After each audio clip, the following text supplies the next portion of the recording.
Hi everyone, Bull from the Green here. I thought I would give a quick demonstration on what it looks like to play a game of Bonaparte's Bluff. So the first thing we're going to do is click play and click play single player.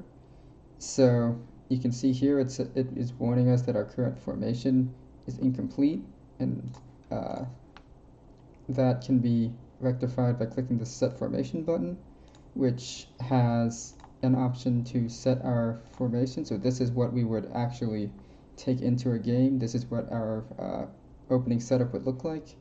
You can see the number of pieces you're allowed to place of each type. And I have a few set up, but for this demonstration I'm going to take in the empty one, because if you go in with an empty formation you'll get a random one, and we'll see how that works. Now there are 25 different CPU difficulties, ranging from level -6 to level 8, and up here it tracks whether you've beaten them on each individual time control, and that's for achievement purposes. So there are 5 different time controls: untimed, which has, as the name suggests, has no time limitations; standard, which gives you 15 minutes for the whole game and 60 seconds per move; quick, which gives you 10 minutes for the full game and 45 seconds per move; accelerated, which gives you 5 minutes for the full game and 30 seconds per move; and then lightning, which gives you 2 minutes for the full game and 15 seconds for each move. Now you can play as either blue or red. Blue always moves first. For this game I'm going to be playing as blue, and I'm going to go in as untimed so I can explain everything. Naturally, I created the CPU, so I know exactly how it behaves, but I'm going to act as though I didn't, and I was figuring it out as I was going. So let's open the game and see how things go. So right off the bat, this opening formation kind of it gave us a castle in the front row, which is not great. So the first thing we're going to do is move a piece forward to try and guard it. So the CPU moved this piece over here. So we're going to put this piece in front of our castle to guard it. Looks like the CPU is advancing on the D file. So we're going to bring out our 7. There's only one 7, and it's the strongest piece. And the CPU challenged our the first move that we made. So in Bonaparte Bluff, you can challenge moves if you think they were bluffs. So if you can move a piece any piece as far as 7 squares, but if you the piece only has a legal move range up to its rank. So if you move further, that's a bluff, and if your opponent challenges a move that's a bluff, you immediately lose that piece. We might see that later in the game. But if they challenge a move that's not a bluff, you basically get a whole new piece of the rank that was challenged. So they challenged a move that was made by a 4, and it was not a bluff, so that means I get another 4. So I could just attack here, but I'm not going to do that, because not only would that be telling the opponent that this is a strong piece, but there's every chance that these 2 pieces, they could immediately follow up by attacking my 7 with this, and if these 2 pieces are 7 or higher, I've just lost my strongest piece. So what I'm going to do is move my 5 up, and they're attacking it with this piece. Now, I could challenge it, but this piece is very well defended. It's got a 7 here, it's got a 3 here, and I have no reason to suggest that this piece is not a 3 or higher, that this piece is bluffing, so I'm going to just allow the move. And it looks like the piece was strong enough to take out the 5, so that means this is either a 6 or a 7. So what I'm going to do is use this 3 to counterattack, and that is definitely going to take out this piece.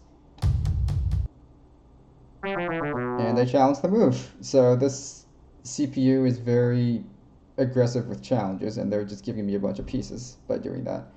So we're going to place it here. We're going to place it here to demonstrate that the piece is going to, this 3 is still going to move forward even if we put the new piece right in front of it. So that piece was a 6. So now we're going to demonstrate a different mechanic because now we have a damaged piece.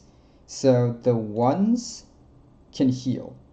They can heal any piece that's adjacent to it for 1 HP. But other pieces, they can also heal, but only as bluffs. So that those bluffs can also be challenged, and just as with movement bluffs, if they are challenged, you lose the piece. So we're going to move to the 1 so we can do a legitimate heal. And now we're going to make the heal. And they allowed the heal. Because just like with attacks, you can heal, you can challenge heals as they happen. So what we're going to do now is move this one forward so we can open up this group of pieces here. So they moved here. Now this is a bit close to our castle, and we don't want to have this piece that close. So what we're going to do is move this 3 over. Actually, no. If we move this 3 over, and this piece will just move 4. So it's every likelihood that this piece is going to be stronger than the 3, and then it could just move back. And so what we're going to do is use this 7 to cut it off. So they look like they're trying to back up the attack, but we're going to take this piece out with our 7. Now you're going to notice that this attack happens automatically. It doesn't get challenged, and that's because when you make an attack that's adjacent, it has to be legitimate because castles cannot attack, not even as a bluff. So it turns out that was only a 1, which means this move, from moving from here to here, was a bluff.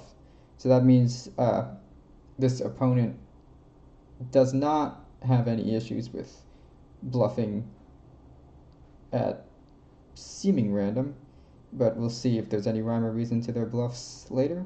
So we're going to heal the 7 with this 1, and it was challenged. So if a heal is challenged and it is legitimate, you don't get a new piece because that new piece would be guaranteed to be a 1. So instead, the opponent is just going to lose their next turn. So since they're, or rather they lost their previous turn that they should have just had. So I get another turn now. So I want to move the 6 forward, but that exposes the castle. So what I'm going to do is move the 6 up 1, and then I'm going to move this 2 in front of the castle. And then I'm going to move this 3 up to give the castle a bit more protection, just in case when I move the 6 out of the way, this piece has a harder time dealing with it. So we're going to move this 6 here. Alright, they seem to want to push forward. So we're going to move this 3 here. We're going to give the castle a bit more guard. So they're moving pieces around the 6th rank. So this piece is a bit weak. It's the only piece on its rank, and I have a 6 right in front of it, so I'm going to attack. And there was a 3, so the 6 arrives. And there's a 1 right here, so I can go back and heal. This is a bit scary. So I'm going to use the 7 to take it out. Okay, it was a 4. Ooh, that's kind of scary. And yeah, that piece moved forward 5. I don't really have any, like if this is actually a 5, then I'm in a bit of a pickle. But we're going to take a chance and we're going to challenge this move. So if it's anything less than a 5, the piece just dies on the spot. Okay, it was not, this is an actual 5 or higher. So that's kind of an iffy spot. This piece now, we know it just spawned in, and it's definitely at least a 5. So we don't have any pieces that can take this out by themselves. So we're going to use this 4 as kind of a sacrifice. We know it's going to die. And now we're going to use the 2. Okay, that died, so that means this piece is definitely the 7. So we're going to finish it off with the 2. So we took out the 7, but we have given them another 7 up here on this piece is a 7. Okay, they're attacking our 3. We're going to allow that. And that was also a bluff. So that's kind of goes to show how they bluffed with the 1 to set up that this big piece. To They tricked me into thinking that this was a bluff when actually they bluffed with their set. They moved their 7 forward. So we're going to heal the 3. Okay, our 7 is damaged, and we really want to keep it on the board. So we're going to move it back.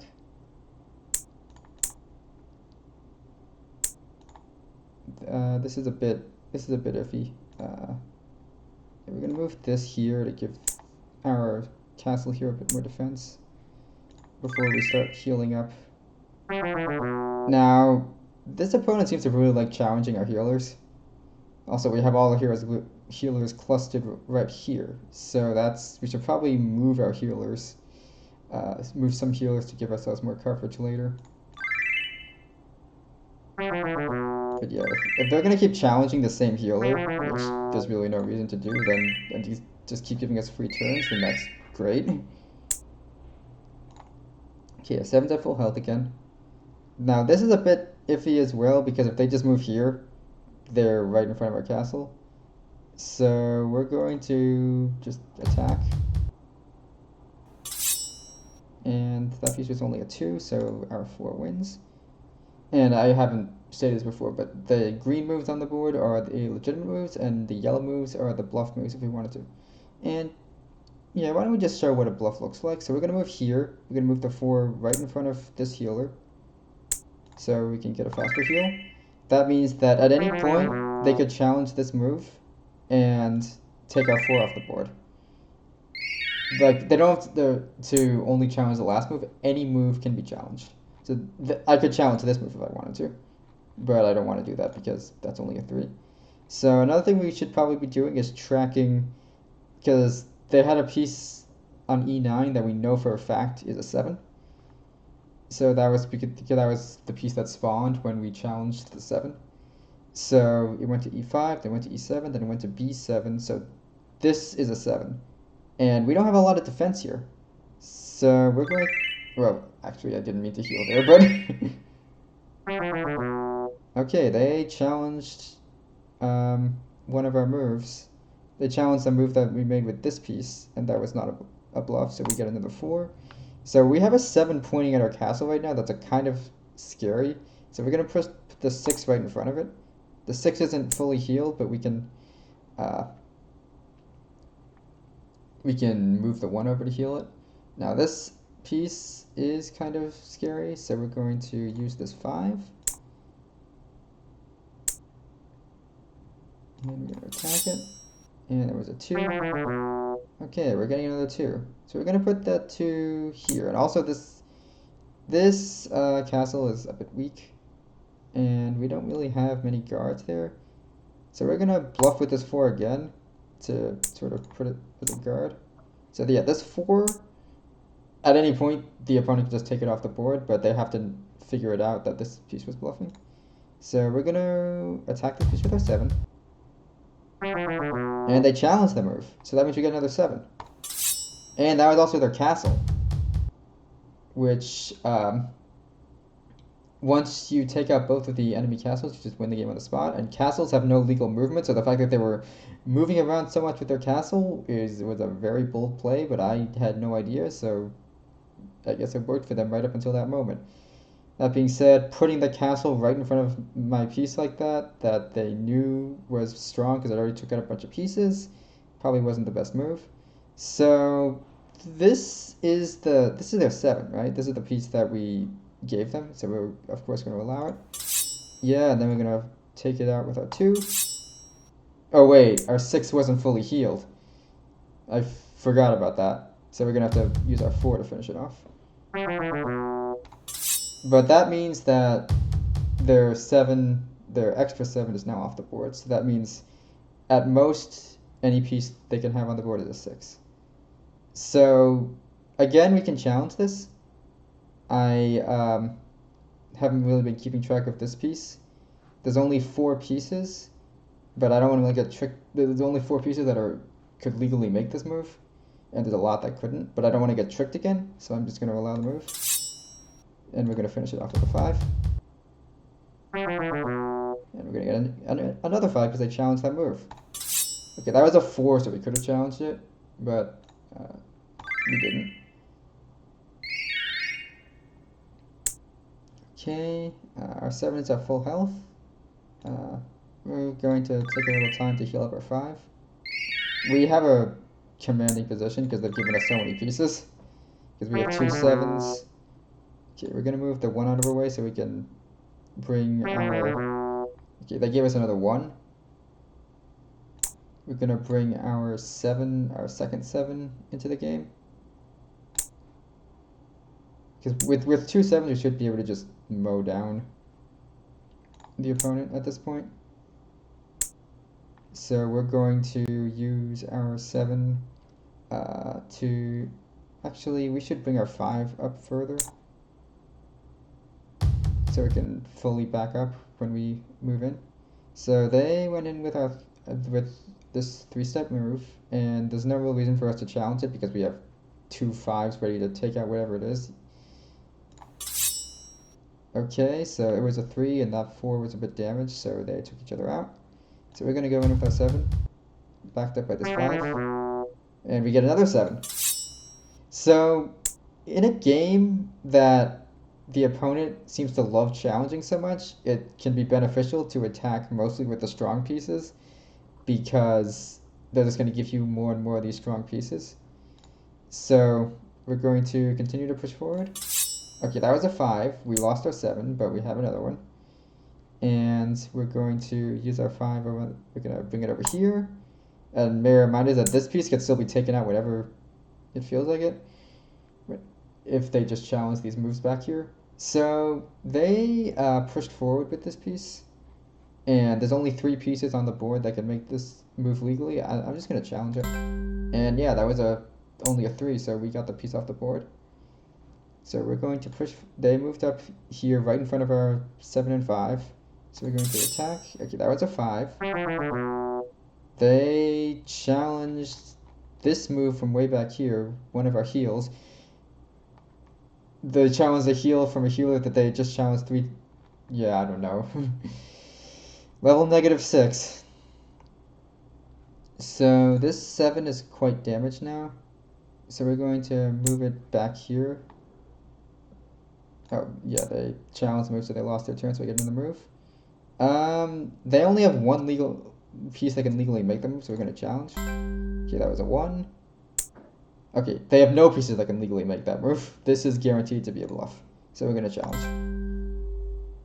If they're going to keep making bluffs that are well telegraphed as bluffs, then we can just keep taking their pieces off the board. So we could spend our time healing this 7, but at this point I'm feeling like we should just push for the win. So we're going to use this 7.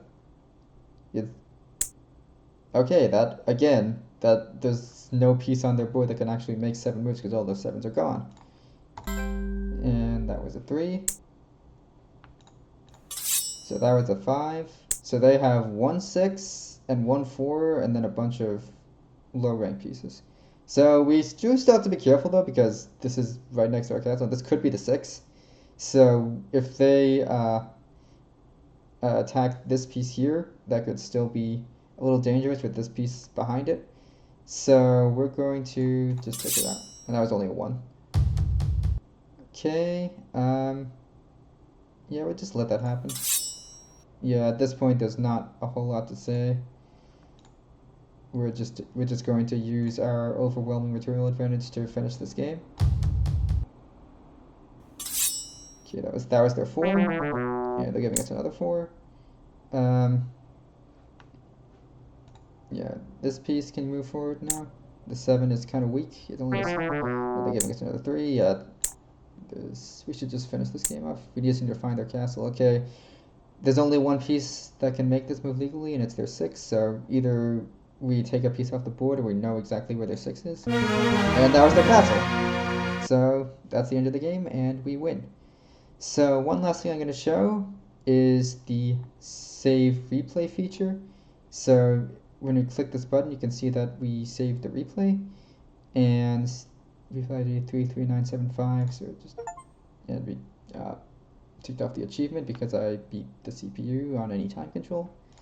So we're going to go to view replays, and we're going to go here to the replay we just um, of the game we just played. So it shows that um, yeah, I played blue, CPU level -6 played red. It was an untimed game. I won. I won by challenging their castle, and it was an unranked game, naturally. And if we load the replay, we can see both our pieces and theirs. We can see that a bunch of pieces, a bunch of all their strong pieces were in the front. They had a bunch of healers over here. Their castles were in the middle row.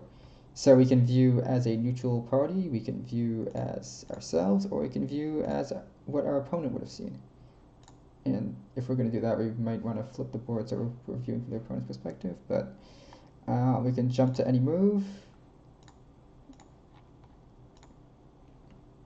So, like, we can see, where is our bluff move with the 4? Is it this one? Yeah, we can see that this was our bluff move with our 4, and this was never actually challenged, so we got away with it. So if we were to go through this game, we could probably find, yeah, this was their 7 move that tricked us, that gave us this, that gave them the opportunity to spawn the 7. And yeah, we had to awkwardly take the 7 out. If they had decided to retreat their 7 or even push forward, that could have been a bit scary. So, but they just left it there and let us take it out. And then they, so something we might have done, actually no, because this piece is this was damaged at the time, but we might have, if we knew this was their 7, so we might have just taken it out this way. That may not have been the best, because then we would have lost our own 7, but also we had our 7 pointed right at their castle for how many moves until they blocked it with their 4. But yeah, we could have taken their castle at any time, we just didn't know it was there. So yeah, that is a general showcase of what you can do in Bonaparte's Bluff. So thanks for watching, everybody, and see you next time.